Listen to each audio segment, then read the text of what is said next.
So we have the fantastic little man who's shiny new shoes. And so after a good run, I discovered that my power steering was only working at lower RPMs, and I had no idea why. And I thought, I better check the belt tension. Maybe it's got loose. Yep. So yeah, I mean, I've already slackened off the nut, so I can, move this. So just as a frame of reference, I cannot see what I'm actually recording right now because it's too bright. So today we're back with a little guy. Go in here. Yo, pop the hood. We just lift this bad boy up like that. And we can actually look at what's inside. This is the next day, or actually a couple of days, because I am sick and life happens. So the power steering issue was actually very promptly fixed. And I'll get this out of the way in just a second again. Grabbing boots. Have this super handy 10mm. So it's a spanner, and it's got a ring spanner on the end. And the best part about the ring spanner part is... okay, I did that really tight last time I did that. There we go. So what we have is handy dandy ring spanner that also ratchets. Isn't that lovely? So as always, we use the suspension top mount to keep our screws and bolts, make sure they don't go missing. We grab this boy and we tuck him in there. He gets real comfy and it just sort of sits on his flap there. And if we look down, not sure, it's kind of hard to see actually. I'll use this wrench as a pointer. We have, oh yeah, cool, I can see now. We have this big screw here. This is the tensioner. So we have one bolt that holds our power steering on, and then this tensioner here, and you may see there is a lock nut there. That lock nut is what stops this from winding back and loosening this power steering. Oh look, here's a cat. I call her fat, but you can tell she's just muscly. Are you going to say hi, Samira? No? This is how she helps. So you got this screw, and it's a 12mm. And so what's happened a couple of times after a big run, like we went out to a neighboring town to pick up the other car, sick-ass other car, and when we got there to pick it up, I had lost power steering, and so I'm looking at it, I'm like, what the hell, what's happened? And I realized I didn't have this locking nut tightened down, and that was the entire problem. So then I locked it up, and then I did a big run after doing the vacuum job that I'm wanting to talk about today, and then it came loose just enough that the power steering would only work once the revs got up on the engine. And I thought I had ruined something on the vacuum line side, but then I just checked. As you saw before, the belt deflection was insane. So I have tightened that down again, and this time, hopefully, I really cranked on it, so hopefully it's not going to move. But we'll see in time. I'll do another big run to the countryside, and it'll come loose again. Because despite pouring all of my energy and love into this car, it hates me for some reason.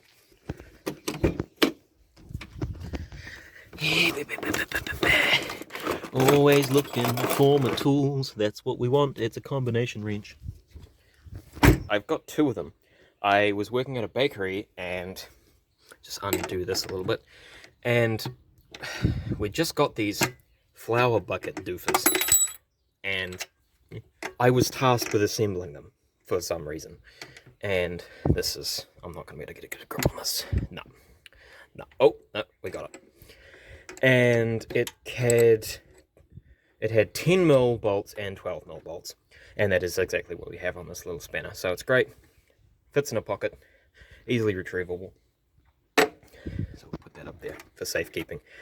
So if I just take this out so we can get easy vision, and that's one of the benefits of this job, is that because I've removed a ton of excess vacuum lines, this, once you take off the the top sort of butterfly nut, as well as this nut here that holds it to the engine, you can just take it off and it pops right off that vent there. So we can take our entire frying pan and just put it on the floor. Where I got the idea for redoing all my vacuum lines was from a video by a channel called Rugged Garage, and that video is quite a few years old now, so I thought I would at least touch on how I did it and maybe even draw up like a diagram showing where all of my vacuum lines go, so that anyone else wanting to do this doesn't have to spend as long studying said video to get a good idea of where the vacuum lines need to go. So the most prominent thing removed would be this vacuum rail. So this used to sit, if you imagine this below all these lines and everything, everything ran into this assemblage and then into other things. So the first thing I did was isolated power steering vacuum lines, which ran from here going into this vacuum switch at the back, if I just find it, that one there. So I just removed those, plugged the vacuum ports on the power steering pump with a piece of rubber joiner, probably an original from 1998. Don't know how it's still fine, but we just won't question that. Used another one to plug the other two ports on said vacuum switch, and then after careful examination of the video, just removed this, tossed it away, and then worked on basically reconnecting things that could not be removed. For example, vacuum advance to the distributor. I knew I would be keeping that because this thing runs like a dog without it, and I don't know how it works with it, but that's fine. So we have a number of other bits and pieces coming from it. And another thing I noticed, which may be the same if you have this car or engine, but it may not be, this is a gadget which, according to another channel that deals with these engines, this is a device that supposedly dampens the return of the throttle plate when you let off the gas, so that it doesn't and cough and splutter when you let off. Now, I always thought that this was broken on mine because it didn't work, when in reality this was capped off and there was this grey vacuum hose sticking out of the vacuum rail about here, and then the other end just flapping around in the engine bay, probably causing a vacuum leak. And so I found the best solution was, since it wasn't being used in the first place and I was happy with how it drove, I might as well just remove it completely. And so here we can actually look at our vacuum lines here. We have, this is part of the cold idle mechanism here, and I have that routed into exactly where it was originally going. However, instead of going through the rail, I just have a line, including one of these little valvey doovers, going straight back and into where it came from in the first place. And then I have I believe this is also related to the choke, this little diaphragm here. I basically have it going on a line into its own port onto this. I believe this is the vacuum supply, and then this down here is the vacuum return, but I don't fully understand these things, so I don't know, sue me.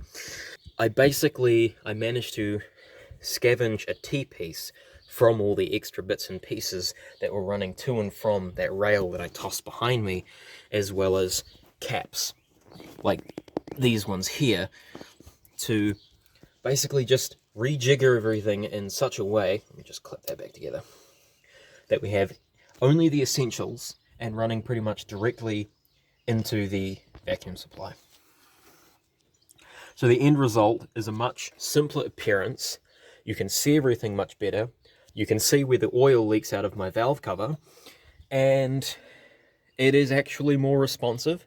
It's a little bit quicker on the actual get-go. You open up the throttle and you feel less lagging and sputtering and spitting. And to be honest, even if this didn't really change anything and it was just this thing that was removed, I don't care. It runs better, and this tiny engine kind of needs everything it can get. But I still love it, and he's still special. And so the next thing is to fix that valve cover gasket and do the head gasket, and there's a laundry list of things to fix on this car, but a lot of them are just, I'm just not going to think about that until I can actually do something about them, because it runs well enough as it is. I'm a little worried about the cracking on this little bit of rubber there, but as long as it works, it's fine. Power steering, good. So yeah, so then all that's left is just to pick up this frying pan off the floor from whence it came, and pop them back on there, pop that back on there, and just make sure everything gets screwed back in. Very tidy little car, very tidy. Does help that I've actually cleaned it multiple times, but because of the way it leaks in lots of different places, it just makes itself dirty and gross again. Like that bit down there, I have cleaned that out half a dozen times, but because it leaks oil through the top, yeah, can't do anything about that. So another benefit of removing vacuum lines and stuff and extra gubbins from this intake frying pan is that, you may have noticed a big hole here, it makes a better induction noise, which, you know, you always want. That's what you get with a pod filter, so why not? So if you made it to the end, thank you for watching. Stay tuned because there's plenty more on the way.